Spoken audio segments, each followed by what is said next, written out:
নিজের স্বামীর দ্বিতীয় স্ত্রী হিসেবে নিজের এই প্রাণপ্রিয় বান্ধবী নয়নাকে দেখে অবাক হয়ে গেল ফাতেমা। কখনো ভাবতেই পারেনি সে যে তার স্বামী এবং বান্ধবী মিলে তাকে এভাবে ধোঁকা দেবে। ফাতেমা নয়নাকে অতিক্রম করে নিজের স্বামী সোহেলের সামনে গেল। সোহেলের সামনে গিয়ে অশ্রুসিক্ত নয়নে বলল, কেন করলে তুমি এমন? কী দোষ ছিল আমার? সোহেল চুপ করে রইল। এর মধ্যে ফাতেমার 5 বছর বয়সী মেয়ে ফারিয়া দৌড়ে চলে এলো সেখানে। এসেই বলে উঠল, আব্বু, তুমি আর নয়না আন্টি এমন বর্ব সেজে আছো কেন? ফাতেমা এবার আর নিজেকে আটকে রাখতে পারে না, চোখের জল ফেলতে থাকে সোহেলের সামনে। যা দেখে হয়তো সোহেলের মন কিছুটা গলে। তাই সোহেল বলে, লেট মি এক্সপ্লেন। ফাতেমা ইশারা করে সোহেলকে থামিয়ে দেয়। অতঃপর নিজের মেয়ে ফারিয়ার হাত শক্ত করে ধরে বলে, এতদিন শুধু আমাদের মেয়ের দিকে তাকিয়ে তোমার পরকীয়ার কথা জেনেও চুপ ছিলাম, কিন্তু আর নয়। এবার তুমি সব মাত্রা অতিক্রম করে ফেলেছ। এবার আমাকে আর তুমি আটকে রাখতে পারবে না। আমার মেয়ের জন্য এতদিন মুখ বুজে সব সহ্য করেছিলাম, কিন্তু আর নয়। এবার আমার মেয়ের জন্য আমি ঘুরে দাঁড়াবো। এ কথা বলেই নয়নার সামনে যায় ফাতেমা। সপাটে চর বসিয়ে দিয়ে বলে, আমি স্বপ্নেও ভাবতে পারিনি আমার স্বামীর যার সাথে সম্পর্ক চলছে সেটা তুই। তোকে আমি কত বিশ্বাস করতাম নয়না। সোহেল কারো সাথে পরকীয়া করছে এটা জানতে পেরে আমি সবার প্রথমে তোকেই বলেছিলাম, অথচ তুই সেই সময় আমাকেই বলেছিলি আমি ভুল ভাবছি। তখন সোহেলের হয়ে কত কথা বলেছিলি। এখন বুঝতে পারছি এসবের কারণ। খুব না বড় বড় কথা বলতি তুই। নিজের পায়ে দাঁড়ালে নাকি বিয়ে করার প্রয়োজন হয় না। তো বিজনেস টাইকুন মিসেস নয়নার কি এটাই মোটিভ ছিল যে সে অন্য কারো স্বামীকে কেড়ে নেবে? ফাতেমা, এই চুপ, একদম উঁচু গলায় কথা বলবি না। তুই ভালো করে চিনিস আমি মানুষটা কেমন। সেই স্কুল থেকেই তো আমায় চিনিস তুই। আমার জিনিসে অন্য কেউ নজর দিলে তার কি অবস্থা করি সেটাও জানিস। তোকেও এত সহজে ছেড়ে দেব ভাবিস না। আমি প্রকৃতির প্রতিশোধের আশায় বসে থাকবো না নয়না। তোকে আর তোর স্বামীকে আমি নিজের হাতে শাস্তি দেব। বলেই ফাতেমা ফারিয়াকে কোলে নিয়ে নিজের রুমের দিকে যায়। নয়না পেছন থেকে উপহাস করে বলে, কি করবি তুই আমাদের? কি অকাদ আছে তোর? আমি একজন বিজনেস টাইকুন, সোহেল একজন উকিল, আর তুই কি? সামান্য একজন গৃহিণী। ফাতেমা পেছন ফিরে তাকিয়ে আত্মবিশ্বাসী হেসে বলে, এই সামান্য গৃহিণী তোর কি করে সেটাই শুধু দেখ। এমন সময় সোহেল বলে ওঠে, এত বড় বড় কথা তুমি কিভাবে বলছো? এই বাড়ি থেকে বেরোনোর পর তো রাস্তায় থাকতে হবে, কারণ আমার মনে হয় না তুমি তোমার বাবার বাড়িতে যাবে বলে। ফাতেমা একটু বিচলিত হয়ে পড়ে। সত্যিই সে তার বাবার বাড়িতে যেতে পারবে না, কারণ তার বাবা মা অনেক আগেই মারা গেছে। তার ভাই ভাবি তাকে একদমই পছন্দ করে না। তারা যে তাকে আশ্রয় দেবে না এটা সে ভালো করেই জানে। তবে ভেঙে পড়ার মেয়ে তো ফাতেমা নয়। তাই সে হাসি মুখে বলে, আমাকে নিয়ে তোমাকে এত ভাবতে হবে না। আর যাই হোক না কেন, আমি আমার মেয়েকে নরকে রাখবো না। বলেই ফাতেমা নিজের রুমে যায়। রুমে আগে থেকে সব কিছু সাজানোই ছিল। ফাতেমা আগে থেকেই জানতো এমন কোনো দিন আসবে তার জীবনে। 2 মাস আগে ফাতেমা বুঝতে পেরেছিল সোহেল তাকে ধোঁকা দিচ্ছে। তখনই নয়নার সাথে যোগাযোগ করে সে। ফাতেমার আপন বলতে এক নয়নাই ছিল, কারণ বাপের বাড়ির কেউ তার পাশে নেই। নয়না ছাড়া তার আর কোনো ঘনিষ্ঠ বন্ধু বান্ধবও নেই। এই জন্য নয়নাকে নিজের সব গোপন কথা শেয়ার করত। সোহেলের ব্যাপারে খোঁজ নিতেও সে নয়নাকে বলেছিল, কিন্তু সর্ষের মধ্যে ভূত লুকিয়ে থাকলে আর কি তাকে পাওয়া যাবে? নিজের নির্বুদ্ধিতার কথা ভেবে সে হাসে। আজ ফাতেমা কেঁদেছে সোহেলের জন্য নয়, নয়নার জন্য। মা বাবাকে হারানোর পর নয়নাই তো তার আপন ছিল, আর সেও এভাবে ধোঁকা দিল। ফাতেমা সব সাজানো জিনিসপত্র নিয়ে রুম থেকে বের হয়ে যেতে যাবে। তখনই ফারিয়া বলে ওঠে, আম্মু, আমরা কোথায় যাব? ফাতেমা ফারিয়ার মাথায় হাত বুলিয়ে বলে, আমরা অনেক সুন্দর একটা জায়গায় যাব মামনি। যেখানে সব কিছু অনেক সুন্দর হবে। ফারিয়া ভাবুক হয়ে কিছুক্ষণ ভাবে, অতঃপর বলে, আব্বু কি নয়না আন্টিকে বিয়ে করেছে? ফাতেমা কি উত্তর দেবে বুঝতে পারে না। তার এই অবুঝ সরল মেয়েটাকে পৃথিবীর জটিল সমীকরণ কিভাবে বোঝাবে সে? ফাতেমার ভাবনার মধ্যেই ফারিয়া বলে, আই হেট আব্বু। আব্বু এটা একদম ঠিক করেনি। তুমি আমাকে যেখানে নিয়ে যাবে আমি সেখানেই যাব আম্মু। ফাতেমার বুকটা গর্বে ফুলে যায় তার মেয়ের কথা শুনে। ফাতেমার মনে হয় তার মেয়েকে সে একদম ঠিকভাবে মানুষ করতে পেরেছে। ফারিয়াকে বুকে জড়িয়ে সে বলে, তুমি একদম চিন্তা করো না মামুনি, তোমাকে আমি অনেক ভালো একটা জীবন উপহার দেব। সমাজকে দেখিয়ে দেব একজন মায়ের শক্তি কতটা।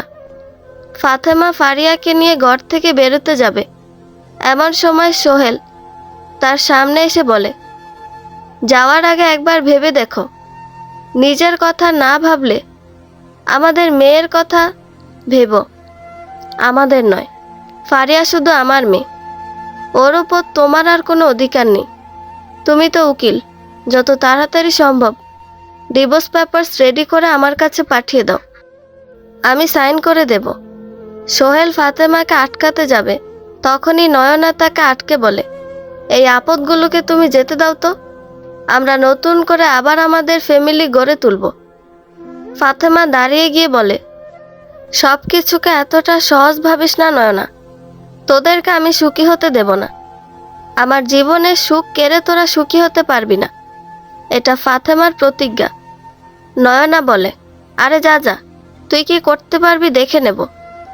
ফাতেমার কোনো বাক্য ব্যয় না করে বাড়ি থেকে বেরিয়ে আসে। বাইরে এসে সে চিন্তায় পড়ে যায়, এখন কোথায় যাবে। তখনই হঠাৎ কিছু একটা মনে করে নিজের ফোন বের করে কল করে শ্রেয়াকে। শ্রেয়াও তার একজন বান্ধবী। নয়নার মতো তার সাথে এতটা ঘনিষ্ঠ সম্পর্ক ছিল না, অনেক দিন থেকে তার সাথে যোগাযোগও নেই। তবে ফাতেমা জানে শ্রেয়া তাকে সাহায্য করবে, কারণ মেয়েটা অনেক ভালো মনের।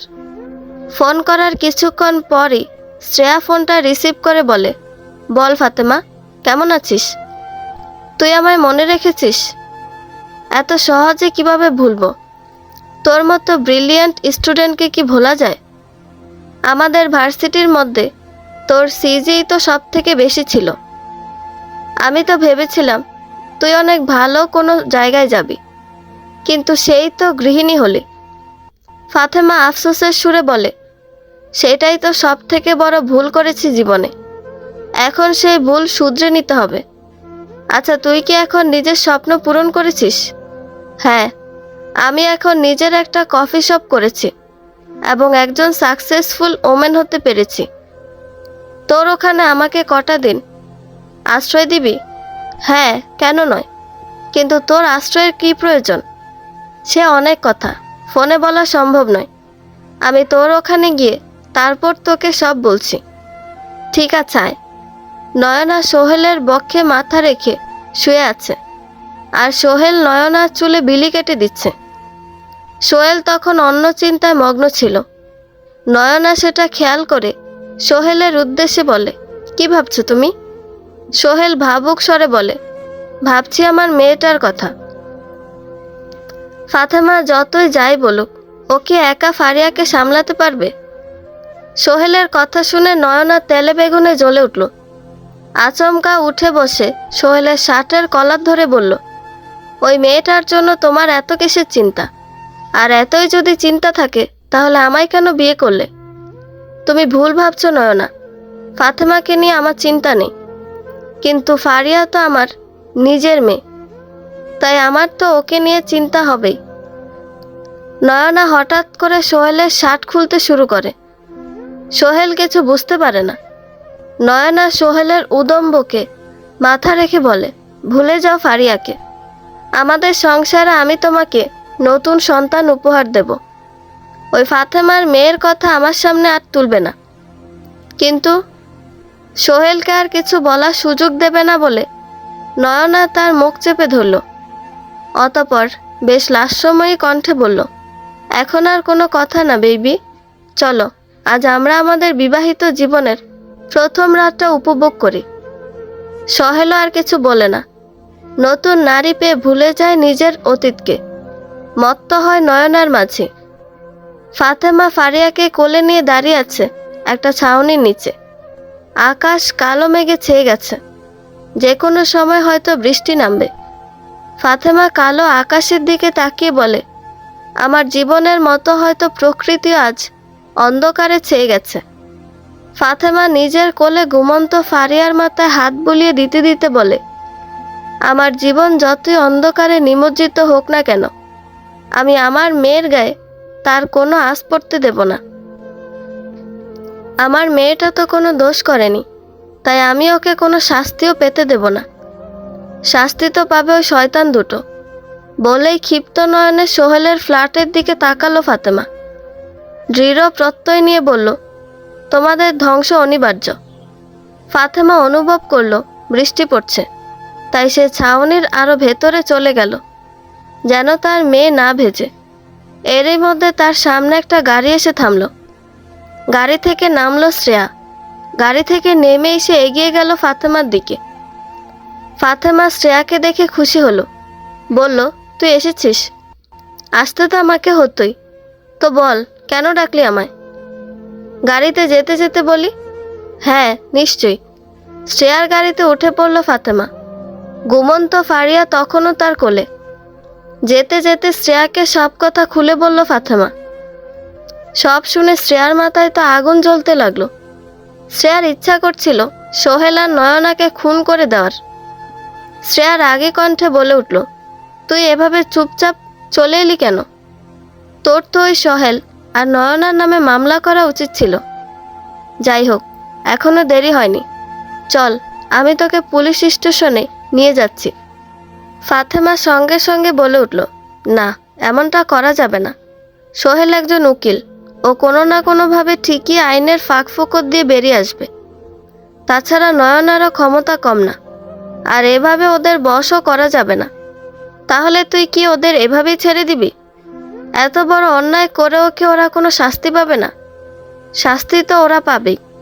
আমি ওদের এমন শাস্তি দেব যেটা দেখে সবার আত্মা কেঁপে উঠবে। বলেই রাগে কাঁপতে লাগলো ফাতেমা। সে জানে তার এখন এত অস্থির হলে চলবে না। যা করতে হবে সেটা বেশ ঠান্ডা মাথায় করতে হবে। অধৈর্য হয়ে পড়লে কোনো কাজই ঠিকঠাক হবে না।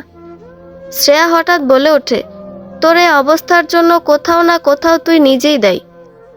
তুই পড়াশোনায় কত ভালো ছিলিস, তোর মা বাবার কত স্বপ্ন ছিল তোকে নিয়ে, অথচ তুই সব স্বপ্ন জলাঞ্জলি দিয়ে বিয়ে করে সংসার করতে লাগলি।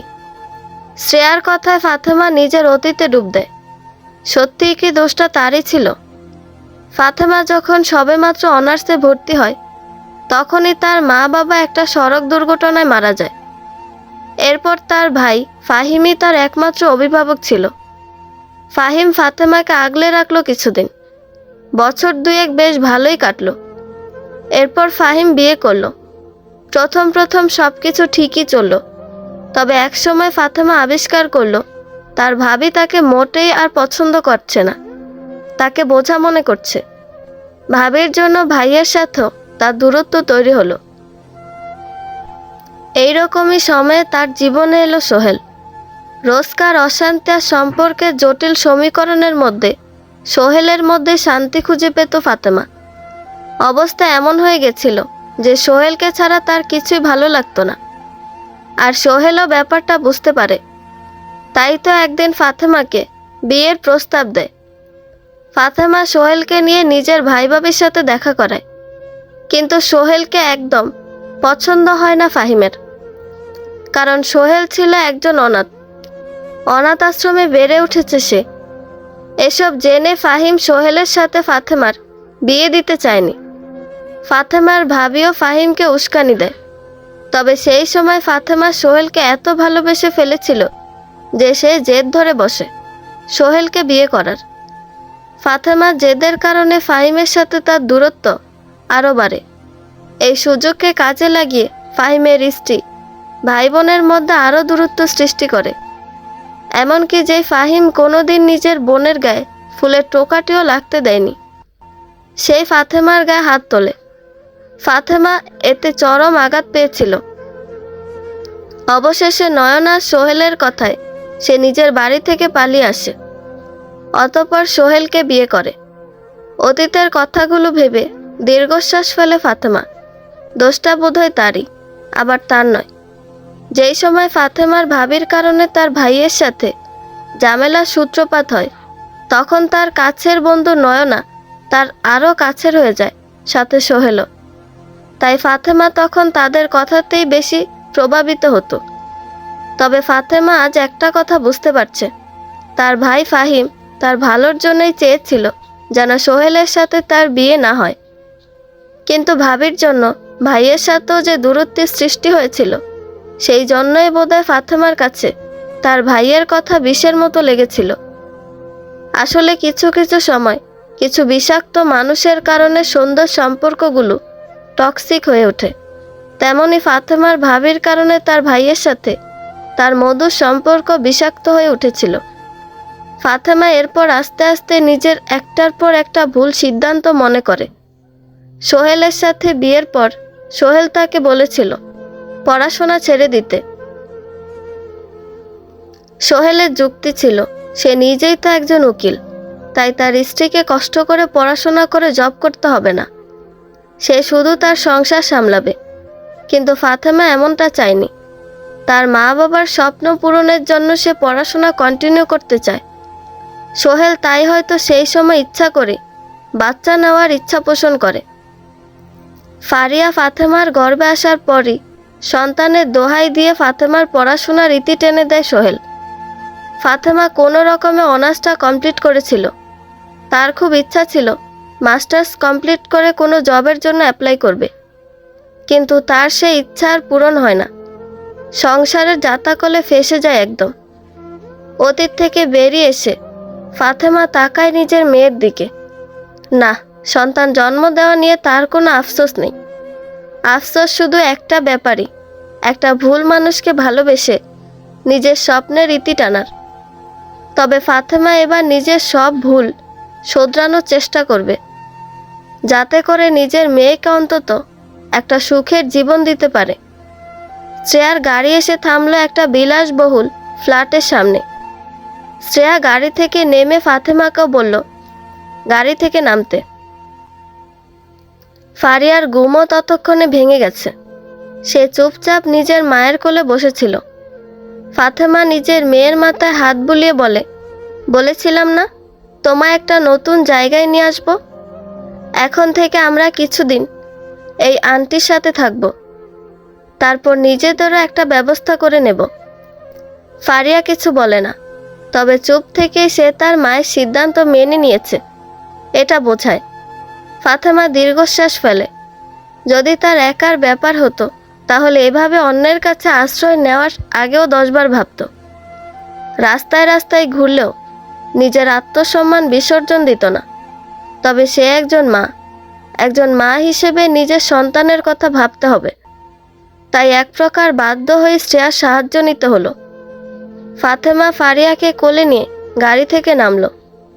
শ্রেয়া ভীষণ উৎসাহী হয়ে পাশে একটা কফি শপের দিকে ইশারা করে ফাতেমাকে বলল, এই দেখ ফাতেমা, এটা আমার কফি শপ, আমার স্বপ্ন যেটা আমি পূরণ করতে পেরেছি।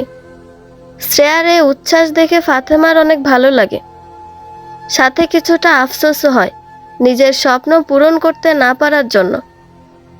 যদি পারত তাহলে আজ হয়তো সেও এমন খুশি থাকতো। ফাতেমা কফি শপের কাছাকাছি যায়, বেশ ভালোভাবেই ডেকোরেট করা। শ্রেয়া ভীষণ আগ্রহ নিয়ে ফাতেমার কাছে নিজের কফি শপের বর্ণনা দিতে থাকে।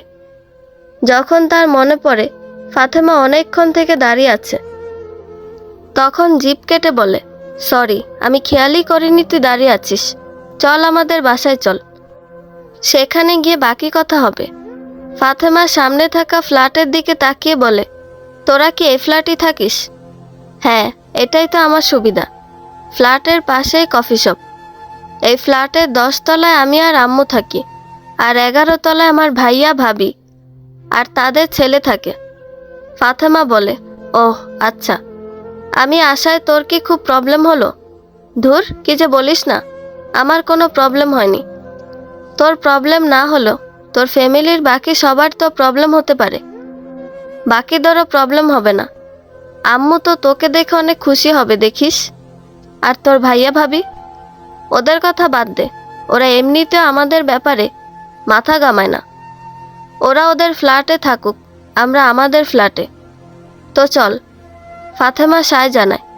নয়না গোসল শেষে একটা তোয়ালা গায়ে পেঁচিয়ে বাথরুম থেকে বের হয়। তার দিকে হা করে তাকিয়ে থাকে সোহেল। নয়না মুস্কি হেসে সোহেলের দিকে এগিয়ে গিয়ে বলে, এভাবে কি দেখছো? তোমাকে দেখছি। কি নিখুঁত সৌন্দর্য তোমার। এই সৌন্দর্যই তো আমাকে বিমোহিত করেছে। নয়না সোহেলের কোলে বসে পড়ে।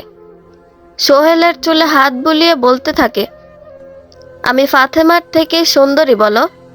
সেটা আর বলতে। তবে জানো, ফাতেমা আগে তোমার থেকেও বেশি সুন্দরী ছিল। এই জন্যই তো আমি ওর প্রেমে পড়েছিলাম। কিন্তু বিয়ের পর থেকে আমি দেখছি ওর সৌন্দর্য কমতে শুরু করেছে। আর ফারিয়ার জন্মের পর থেকে তো ফাতেমা আগের থেকে অনেক সৌন্দর্য হারিয়ে ফেলেছে। আগে ওর কত সুন্দর ফিগার ছিল, আর এখন? নয়না হেসে বলে, এই জন্যই বুঝি তুমি আমার প্রেমে পড়েছ? হ্যাঁ, তুমি এখন ফাতেমার থেকে অনেক সুন্দরী। নয়না তৃপ্তির হাসি হাসে। অবশেষে তার উদ্দেশ্য সফল হয়েছে। নয়নার মনে সবসময় ফাতেমার জন্য হিংসা ছিল। যদিও ফাতেমা নয়নাকে নিজের বেস্ট ফ্রেন্ড, নিজের বোনের মতো দেখত, কিন্তু নয়নার দিক থেকে অনুভূতিটা অন্যরকম। নয়নার এখনো মনে পড়েছে স্কুল কলেজের দিনগুলো। ফাতেমা দেখতে তার থেকেও বেশি সুন্দরী ছিল, পড়াশোনাতেও ছিল ফার্স্ট ক্লাস। এই জন্য সবাই নয়নার থেকে বেশি ফাতেমাকে পছন্দ করত। এজন্য নয়না ফাতেমাকে একদমই সহ্য করতে পারত না। তবুও তার সাথে ভালো ব্যবহার করত, যা আদতে তার নাটক ছিল। তবে নয়না সবসময় চেয়েছিল ফাতেমার ক্ষতি করতে, ফাতেমাকে কষ্ট দিতে। এজন্য সে ফাতেমার অগোচরে তার অনেক ক্ষতি করেছে, যা ফাতেমা জানতেও পারেনি। ফাতেমা ছিল মধ্যবিত্ত পরিবারের, আর নয়নার বাবা একজন ধনী ব্যবসায়ী। এটাই ছিল নয়নার একমাত্র দিক, যে দিক দিয়ে সে এগিয়ে। কিন্তু এটা তার জন্য যথেষ্ট ছিল না। সে সব দিক দিয়ে ফাতেমার থেকে এগিয়ে যেতে চেয়েছিল। এজন্যই তো সোহেলের সাথে ফাতেমার বিয়ের পর নয়না সোহেলের ব্রেন ওয়াশ করে ফাতেমার পড়াশোনা বন্ধ করে দেয়।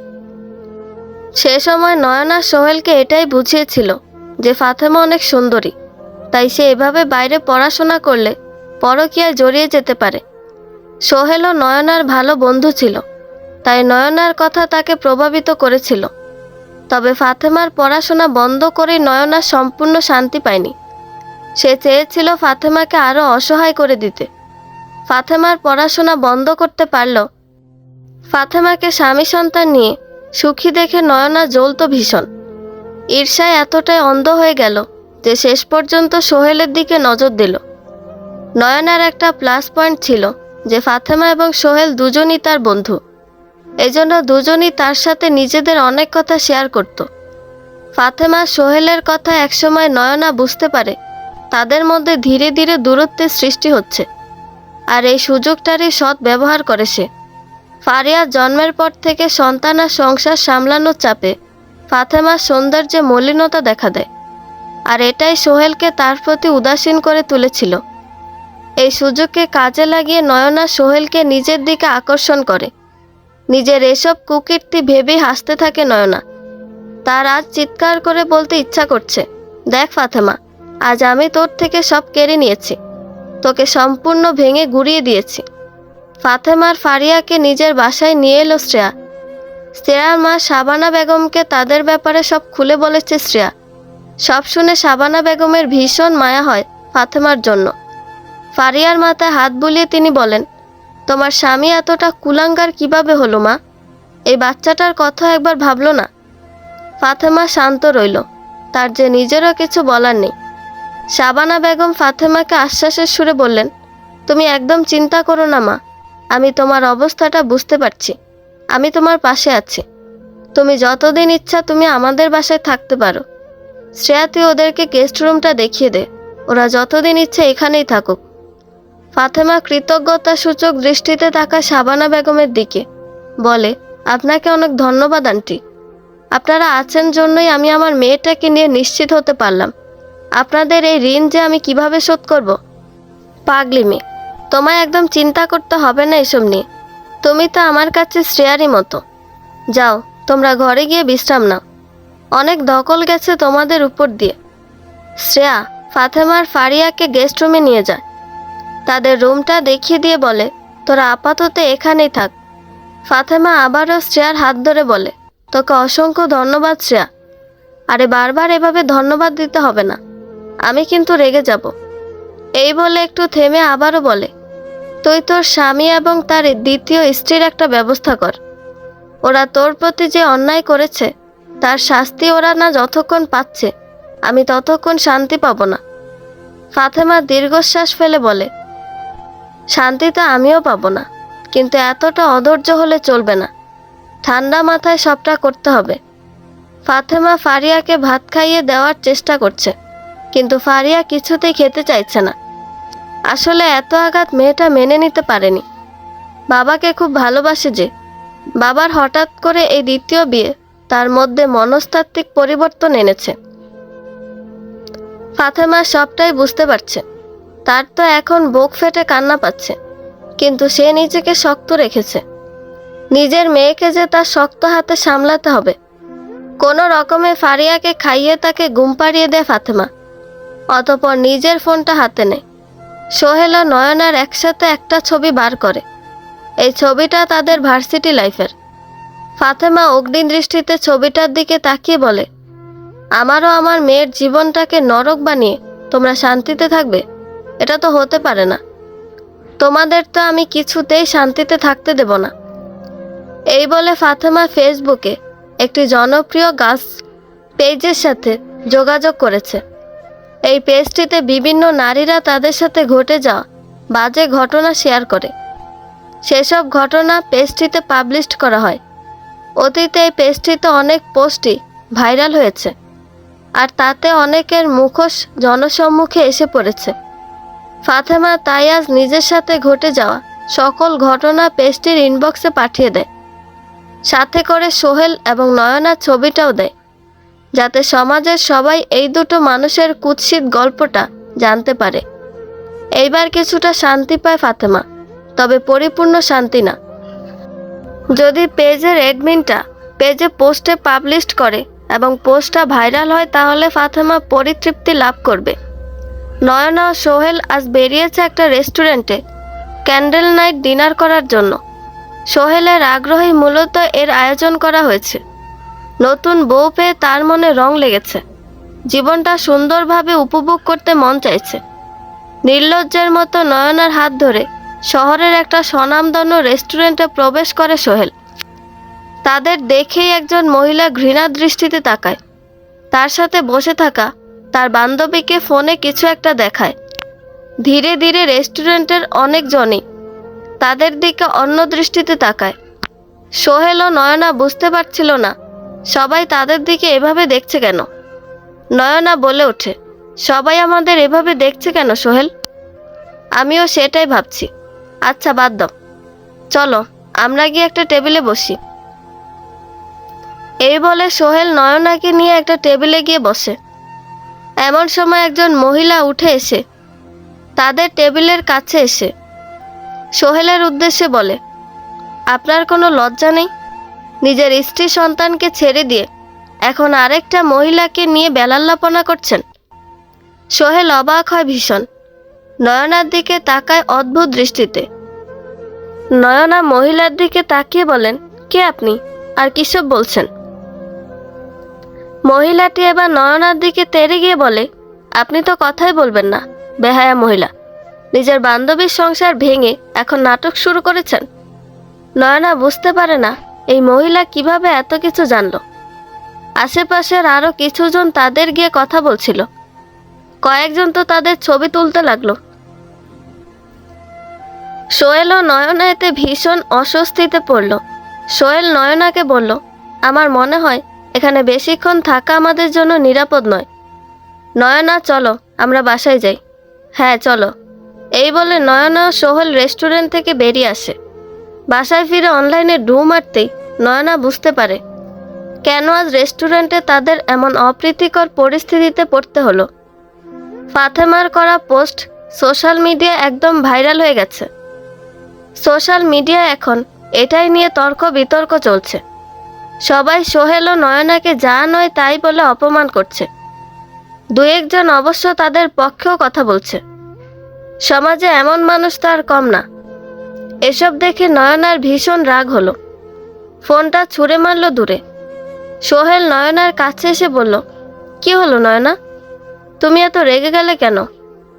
তুমি নিজের ফোনটা বের করে সোশ্যাল মিডিয়া চেক করো, তাহলেই বুঝবে আমি কেন রেগে যাচ্ছি। সোহেল ফোন বের করতেই দেখল তার ইনবক্সে অনেক পরিচিত ব্যক্তি মেসেজ করেছে। কি হয়েছে সেটার বিস্তারিত জানতে চাইছে। অনেক ফেসবুক ফ্রেন্ড তো আবার গালিও উগরে দিচ্ছে। এর মধ্যে সোহেলের ফোনে তার এক সহকর্মীর ফোন এলো। সেও ফোন কলে সোহেলকে বিড়ম্বনায় ফেলে দিল। নয়না একেবারে জ্বলে যাচ্ছিল এসব দেখে। সোহেলের উদ্দেশ্যে চিৎকার করে বলল, এই তুমি এখনই ফাতেমাকে ফোন করো, আমি ওর একটা ব্যবস্থা করছি তাড়াতাড়ি। কি ভেবেছেটা কি ও এইভাবে আমাকে সায়স্তা করবে? সোহেল তৎক্ষণাৎ ফাতেমাকে ফোন দিল। ফাতেমা দ্রুততার সাথেই ফোনটা রিসিভ করলো। করে হাসি মুখে বলল, কেমন লাগলো আমার তরফ থেকে দেয়া তোমাদের বিয়ের উপহার? কাজটা তুমি ভালো করলে না ফাতেমা। আমরা চাইলেই বসে ব্যাপারটা মিটমাট করতে পারতাম। চুপ করো তুমি, তোমার মুখে এই কথা মানায় না। সোহেল আর কিছু বলার আগে নয়না ফোনটা কেড়ে নেয়। গর্জে উঠে বলে, তুই কিন্তু আমাকে চিনিস না ফাতেমা, আমার সাথে টক্কর নিতে আসিস না। তোর এমন অবস্থা করব যে তুই সেটা ভাবতেও পারছিস না। ফাতেমা দ্বিগুণ হুঙ্কার দিয়ে বলল, তোর মতো সস্তায় মেয়ের মুখে এত বড় কথা মানায় না নয়না। তোর মতো মেয়েদের থেকে তো পতিতালয়ের পতিতারা ভালো, তারা অন্তত কারো সংসার ভাঙে না। ফাতেমা, মুখ সামলে কথা বল। মুখ অনেক সামলেছি নয়না, এবার আর না। তুই কি ভেবে নিয়েছিস আমাদের খুব বড় ক্ষতি করে ফেলেছিস? অবশ্য তোর দম তো এটুকুই। তাহলে শুনে রাখ, আমাদের কোনো ক্ষতি হয়নি। দু একদিন মানুষ এসব নিয়ে কথা বলবে, তারপর যে যার মতো ব্যস্ত হয়ে পড়বে। ফাতেমা ঠান্ডা গলায় বলল, আমার দম কত সেটার বহিঃপ্রকাশ এখনো আমি ঘটাইনি নয়না। এটা তো জাস্ট আগ্নেয়গিরির আলোক ছোটা ছিল মাত্র, লাভা তো এখনো বাকি। তোর আর তোর স্বামীর আমি এমন অবস্থা করব যেটা তোরা স্বপ্নও ভাবতে পারছিস না। এসব বড় বড় ফুটানি দে শুধু। ফাতেমা যে শুধু ফুটানি দেয় না, এটা তুইও খুব ভালোভাবেই জানিস নয়না। যাই হোক, তোর সাথে কথা বলার আর ইচ্ছা নেই, ফোন রাখ। নয়না আরও রেগে যায় ফাতেমার এমন ব্যবহারে। ফোনটা রেখে কটমট করে বলে, নয়নাকে চ্যালেঞ্জ করছিস তুই, এবার দেখ এর ফল কি হয়। ফাতেমা ফারিয়াকে ঘুম পাড়িয়ে শ্রেয়ার সাথে তার কফি শপে এসেছে। মূলত শ্রেয়াই জোরপূর্বক তাকে এখানে এনেছে, কারণ শ্রেয়া চায় ফাতেমা যাতে চার দেয়ালের মধ্যে থেকে নিজেকে অসহায় বোধ না করে। কফির কাপে চুমুক দিয়ে শ্রেয়া ফাতেমাকে বলে, তুই কি করবি ভাবছিস? ফাতেমা ভাবুক হয়ে গেল। কিছুক্ষণ ভেবে বলল, ভাবছি আবার নতুন করে সব কিছু শুরু করব। আমি মাস্টার্সে ভর্তি হতে চাই, নিজের বাকি পড়াশোনা কমপ্লিট করতে চাই। ভালো সিদ্ধান্ত। ফাতেমার মুখ হঠাৎ করে গম্ভীর হয়ে যায়। সে বলে, কিন্তু সেজন্য তো আমার টাকার প্রয়োজন। এটা নিয়ে এত চিন্তা করার কি আছে? আমি সে ব্যবস্থা করে দেব। না শ্রেয়া, এটা হয় না। আমি শুধু শুধু তোর থেকে টাকা নিতে পারবো না, এতে আমার আত্মমর্যাদা ক্ষুণ্ণ হবে। তোকে আমার থেকে এমনি এমনি টাকা নিতে হবে না। তুই না হয় আমার কফি শপে পার্ট টাইম জব কর। ফাতেমা ভাবল কিছুক্ষণ, অতঃপর বলল, প্রস্তাবটা মন্দ নয়, তবে আমার নিজের জন্য এবার নিজেকে লড়তে হবে, সাথে নিজের মেয়ের জন্য। তাই আমি নিজের সব অধিকার বুঝে নেব। মানে, আমার বাবার সম্পত্তির উপরেও তো আমার অধিকার আছে। কিন্তু আমি এতদিন ভাইয়ার কাছে সে অধিকারের দাবি নিয়ে যাইনি। তবে জীবনের এই পর্যায়ে এসে আমি আর এত মহান হতে পারছি না। আমি আজই আমার ভাইয়ের কাছে যাব, নিজের অধিকার বুঝে নেওয়ার জন্য। ফাতেমা আজ এসে উপস্থিত হয়েছে তেজগাঁওয়ে, নিজের বাবার বাড়িতে। নিজেদের বাসার গলিতে প্রবেশ করতেই আবেগপ্রবণ হয়ে যায় ফাতেমা। এই গলিতেই তার কত স্মৃতি জড়িয়ে আছে, সাথে রয়েছে কত পাওয়া না পাওয়ার হিসেব। নিজের বাবা বাড়ির সামনে এসে থমকে যায় ফাতেমা। কিছুই বদলায়নি, সবটা এখনো আগের মতোই আছে। শুধু বদলে গেছে কিছু সম্পর্কের সমীকরণ। এই বাড়িতে বড় হয়ে ওঠা দুই ভাই বোনের সম্পর্কের বন্ধন যা ছিল অটুট, তা আজ একেবারে বিলীন হয়ে গেছে। ফাতেমা অতীতের কথা ভেবে একটা দীর্ঘ নিঃশ্বাস ফেলে। অতীতের স্মৃতিগুলো মধুর এবং তিক্ততায় ভরা। তবে তার বর্তমানের লড়াইয়ের জন্য তার এখানে আসাটা যে বড্ড জরুরি ছিল। জীবনের নতুন যে লড়াই সে নেমেছে, সেখানে যে সহায় সম্বলহীন হয়ে থাকলে চলবে না। আমরা যতই মুখে বলি না কেন, অর্থই সকল অনর্থের মূল, কিংবা মানি ডাজন্ট ম্যাটার। প্রকৃত অর্থে এই সমাজে টিকে থাকতে গেলে অর্থের প্রয়োজনই সব থেকে বেশি। অর্থই সমাজের সম্মান এবং ক্ষমতা এনে দেয়। তাই সব ক্ষেত্রে মহান হলো অর্থের ক্ষেত্রে মহান হতে নেই, বিশেষত তখন যখন সে অর্থ সম্পদের উপর আমাদের অধিকার থাকে। ফাতেমা বাড়ির সামনে দাঁড়িয়েছিল অনেকক্ষণ, অনেক কিছু ভাবনা চিন্তা করলো। তারপর সব দ্বিধাদ্বন্দ্বকে পাশে ঠেলে কলিং বেলে চাপ দিল, পরপর দুবার। এর কিছুক্ষণের মধ্যেই দরজাটা খুলল। খুন্তি হাতে বাসা থেকে বেরিয়ে এলো ফাতেমার ভাবি মোহনা। মোহনা ফাতেমাকে দেখে যে একদম খুশি হয়নি, সেটা তার মুখ দেখে সহজে অনুমেয়। ফাতেমা অবশ্য এটাই আশা করছিল। বাইরে দাঁড়িয়ে সে বলল, আমায় ভেতরে আসতে বলবে না ভাবি? মোহনা কাট গলায় বলল, তুমি এখানে কেন এসেছো? কি চাই তোমার এখানে? ফাতেমা এমন ব্যবহারই আশা করছিল, তাই বেশি একটা অবাক হলো না। তার ভাবি যে একটুও বদলায়নি সেটা বোঝাই যাচ্ছে। ফাতেমা মৃদু হেসে বলল, নিজের বাড়িতে আসার জন্য কি কোনো কারণ দরকার? মোহনা তাচ্ছিল্য হেসে বলল, বিয়ের পর শ্বশুর বাড়ি মেয়েদের বাড়ি। অবশ্য তুমি সেটাও টিকিয়ে রাখতে পারোনি। বাহ, এই খবরও তোমার কাছে পৌঁছে গেছে ভাবি। তুমি তো আমার ভালোই খোঁজ রাখো।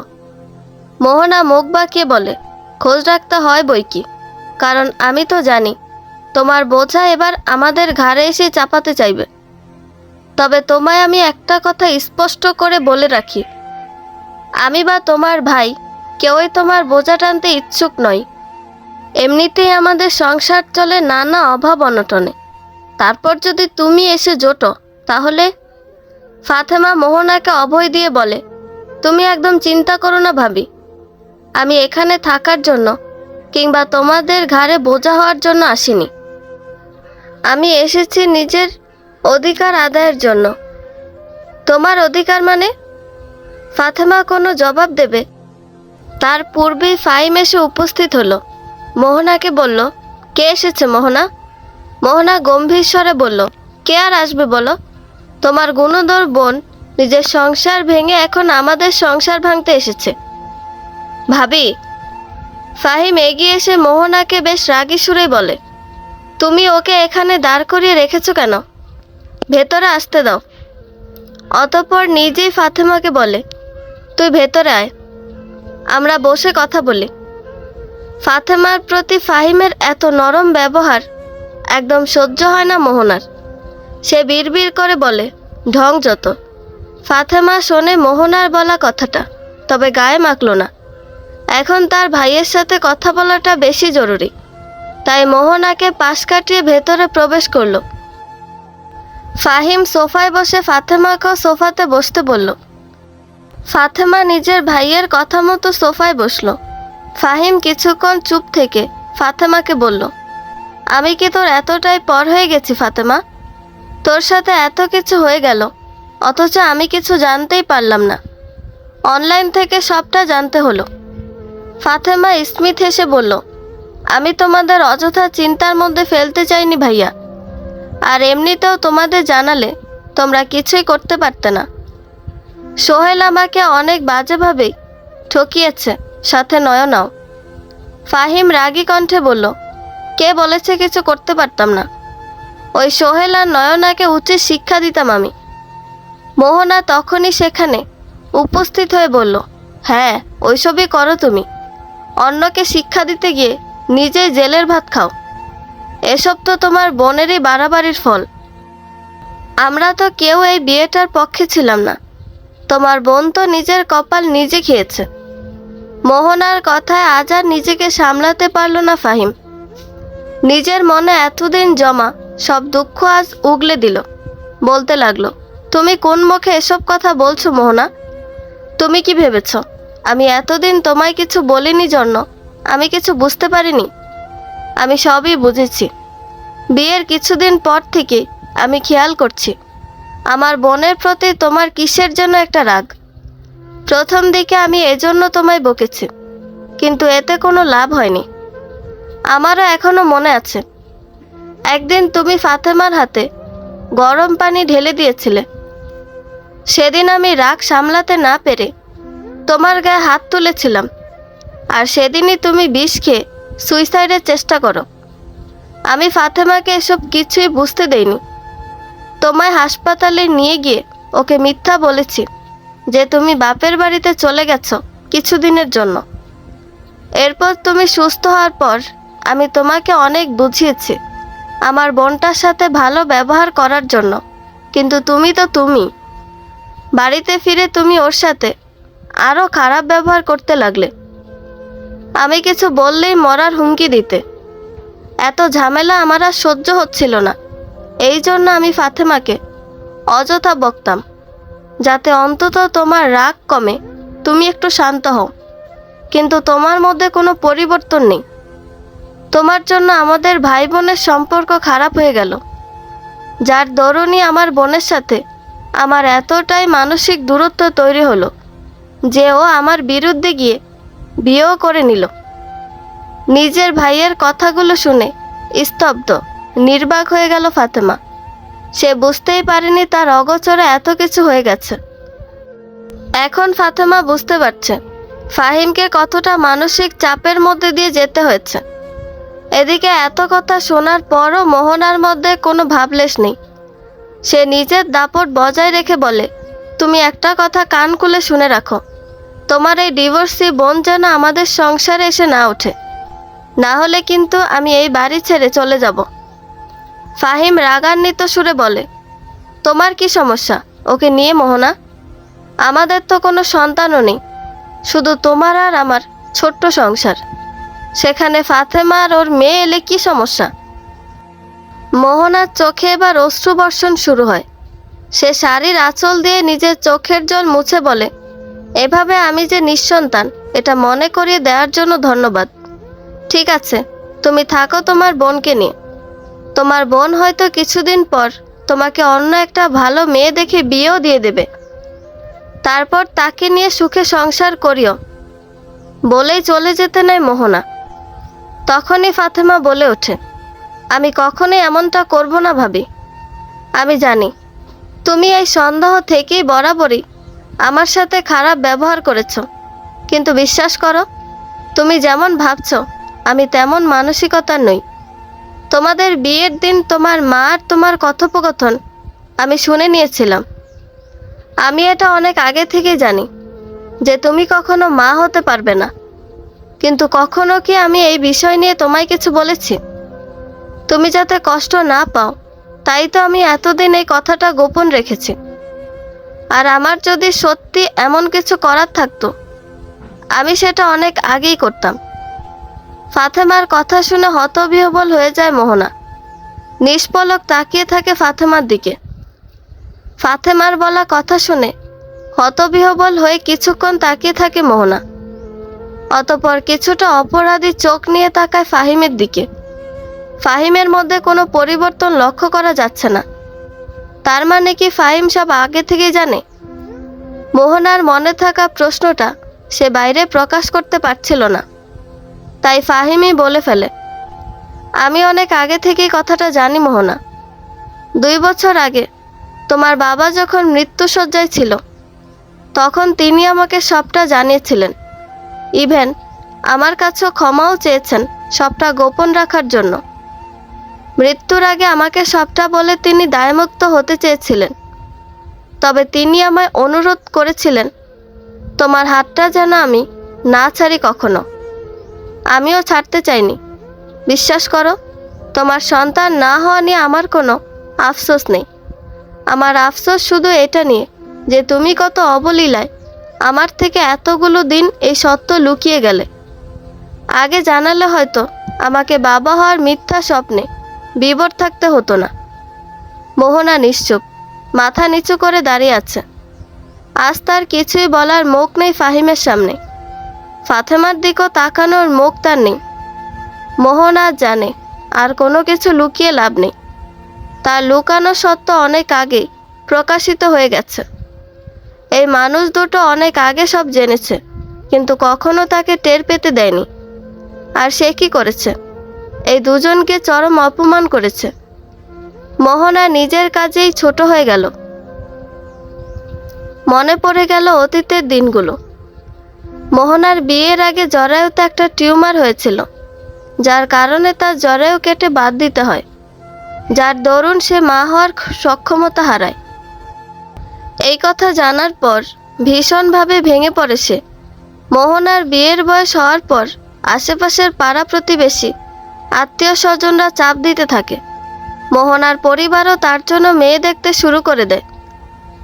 কিন্তু মোহনার বিয়েতে ভীষণ ভয় ছিল, যদি তার সত্যটা জেনে বিয়েটা আটকে যায় অথবা বিয়ের পর ডিভোর্স হয় তখন কি হবে।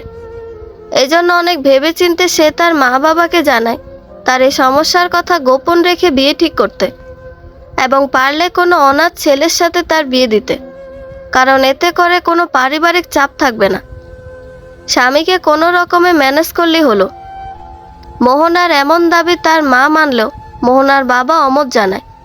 তখন মোহনা আত্মহত্যার হুমকি দিয়ে নিজের বাবাকে রাজি করায়। মোহনার বাবা অনেক খুঁজে ফাহিমের সন্ধান পান। ফাহিমের কিছু বছর আগেই মা বাবা দুর্ঘটনায় মারা গেছে। পরিবার বলতে আছে শুধু একটা বোন, যেও বিয়ের পর আলাদা হয়ে যাবে। তাই তিনি ফাহিমের সাথে নিজের মেয়ের বিয়ে ঠিক করেন, সব সত্য গোপন রেখে। অতঃপর বিয়েটা হয়েও যায়। বিয়ের পর মোহনার ফাতেমাকে সহ্য হতো না, কারণ তার মনে হতো ফাতেমা হয়তো একসময় তার সংসার ভাঙার কারণ হবে। মোহনার এই ধারণার পেছনের কারণ ছিল তার বিধবা ফুফু একসময় তার মাকে ভীষণ জ্বালাতো, কারণ মোহনার মায়ের কোনো ছেলে সন্তান হয়নি। তারা 2 বোন ছিল। এমনকি তিনি তার মায়ের মগজ ধোলাই করে মোহনার বাবার দ্বিতীয় বিয়ে দিতে চেয়েছিলেন, যদিও বা মোহনার বাবার অনিচ্ছার কারণে সফল হননি। নিজের প্রতি হীনমন্যতা এবং অতীতের কথাগুলো ভেবে মোহনার ভীষণ ভয় হয়। তার উপর ফাহিম ফাতেমাকে নিজের প্রাণের চেয়েও বেশি ভালোবাসত। ফাতেমা ছিল তার চোখের মণি। তাই মোহনার ফাতেমাকে ঘিরে ভয় তৈরি হয়, যদি তার সন্তান না হওয়ার কারণে ফাতেমা তার সংসার ভেঙে দিতে চায়। এই ভয় দেখেই ফাতেমার সাথে যাবতীয় দুর্ব্যবহার করে মোহনা। তাছাড়া মোহনার মাও তাকে উস্কানি দিত এসব করার কারণ তার মনেও ভয় ছিল। অতীতের কথাগুলো ভেবে মোহনার এখন ভীষণ কান্না পায়। ফাহিম ফাতেমার সামনে সে আর দাঁড়িয়ে থাকতে পারছিল না, তাই ত্রস্ত পায়ে ঘরের ভিতরে চলে যায়। ফাহিম একটা দীর্ঘশ্বাস ফেলে বলে, মোহনা আজীবন ভুল ধারণা বয়ে নিয়ে বেরিয়ে নিজের অজান্তেই সব শেষ করে দিল। ওর ভেতরের ভয়টাই ওকে এতটা কুটিল করে তুলল। ফাতেমা বলল, এসব কথা বাদ দাও ভাইয়া, যা হবার হয়ে গেছে। এখন তো আর কিছু বদলাবে না। এসব কথা বাদ দিল ওই সোহেল আর নয়নাকে এত সহজে আমি ছেড়ে দিতে পারবো না ফাতেমা। তুই এখনো ওদের নামে মামলা করিসনি কেন? কারণ ওদেরকে আমি নিজের হাতে শাস্তি দিতে চাই। জানি না তোর মাথায় কি ঘুরপাক খাচ্ছে। যাই হোক, তোর ভাই এখনো বেঁচে আছে, তাই তোকে আশ্রয়হীন হয়ে ঘুরতে হবে না। তুই তোর মেয়েকে নিয়ে আজই আমার বাড়িতে শিফট কর। এটা হয় না ভাইয়া, আমার উপস্থিতি ভাবিকে কষ্ট দিতে পারে। আমি এমনটা চাই না। ভাবি যতদিন না মন থেকে আমায় মেনে নিবে ততদিন আমি এখানে আসতে পারবো না। তুমি এই বিষয়টা নিয়ে জোর করো না। আমি নিজের ব্যবস্থা করে নিয়েছি। আমি আজ এখানে এসেছি অন্য একটা কারণে। কি কারণ বল? আসলে ভাইয়া, আমি আবার আমার পড়াশোনাটা শুরু করতে চাইছি। তাছাড়া ফারিয়ার যাবতীয় খরচ তো আছে। মেয়েটা বড় হচ্ছে তো, এজন্য আমার টাকার প্রয়োজন। তাই তোকে এত চিন্তা করতে হবে না, আমি তোর সব দায়িত্ব নেব।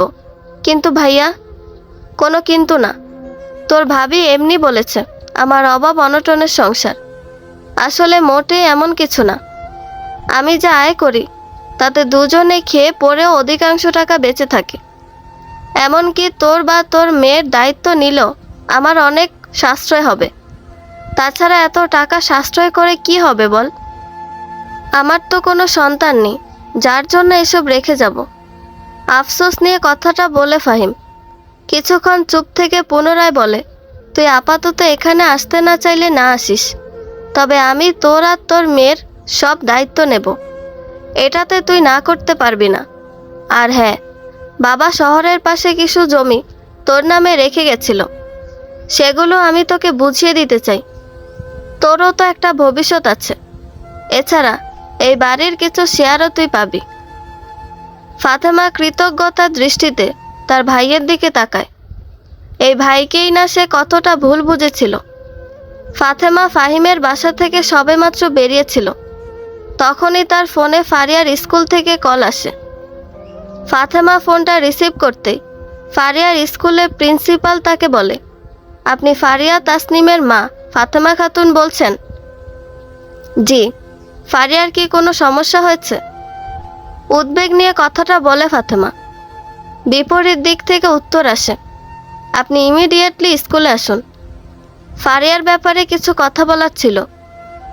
ফাতেমার অপেক্ষা না করে দ্রুত ফারিয়ার স্কুলের উদ্দেশ্যে রওনা দেয়।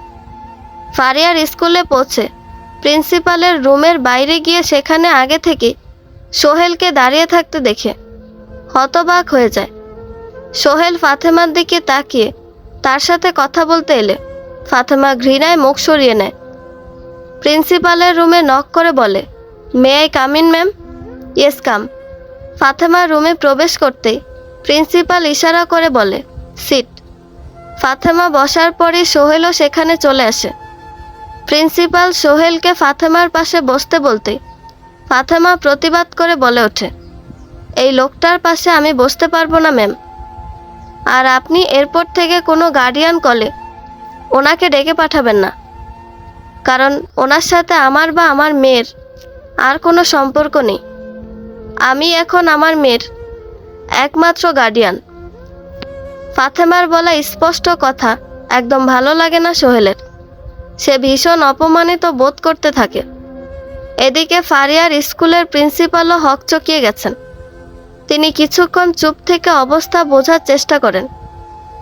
অতঃপর গলা খাকারি দিয়ে বলেন, দেখুন, আপনাদের স্বামী স্ত্রীর মধ্যে কি সমস্যা হয়েছে সেটা আপনাদের ব্যক্তিগত ব্যাপার।